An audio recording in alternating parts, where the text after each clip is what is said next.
C ট্র্যাকের একেবারে সামনের স্থানে রয়েছি। এই উপকূল অঞ্চলের নলছিড়া ঘাট টু আপনার চেয়ারম্যান ঘাট হাতিয়া নোয়াখালী চলাচল করে। এই যে সি ট্র্যাকের এখন মানে তেমন ঢেউ নেই, যেহেতু বর্ষাকাল, এখন আপনার ভাটার সময়, তাই নদীতে তেমন ঢেউ দেখতেছি না। বাট কালকে প্রচুর ঢেউ ছিল, আর এখান থেকে কিন্তু পানি উঠে যায়, দেখছেন? এই যে পানি ভালোই উঠে, মানে পানির ঢেউয়ের কিন্তু এই পর্যন্ত উঠে যায়। শুধু এখানে না, এই পুরোটাই আপনার পানি ঢেউ উঠে যায়। ওই যে ছেলেটা উঠে গেল। আর এখানে জানি যে নোঙর যে ফালাই, এই যে এটাতে নোঙর, এই নোঙর যে ফালানো, নোঙরের এই পাশ দিয়েও দেন পানি পর্যন্ত উঠে যাচ্ছে। হ্যাঁ, এই দেখেন। আর মানুষ কতটা ভোগান্তিতে যায় আমি যদি দেখাই চিত্রটা, এখান থেকে দেখান।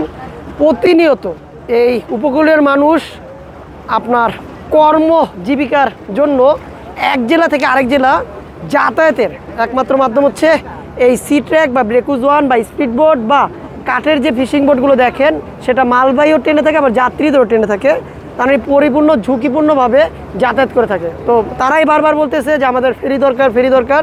তো আমি আজকে এসে দেখলাম যে না, এখানে অনেক ঝুঁকিপূর্ণভাবে মানুষ প্রতিনিয়ত যাতায়াত করে থাকে, তাদের আসলে একটি ফেরি দরকার। তো সব যারা ভিডিওটি দেখছেন আপনারা অবশ্যই লাইক কমেন্ট শেয়ার করবেন।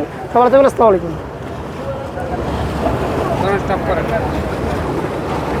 সব পারছেন।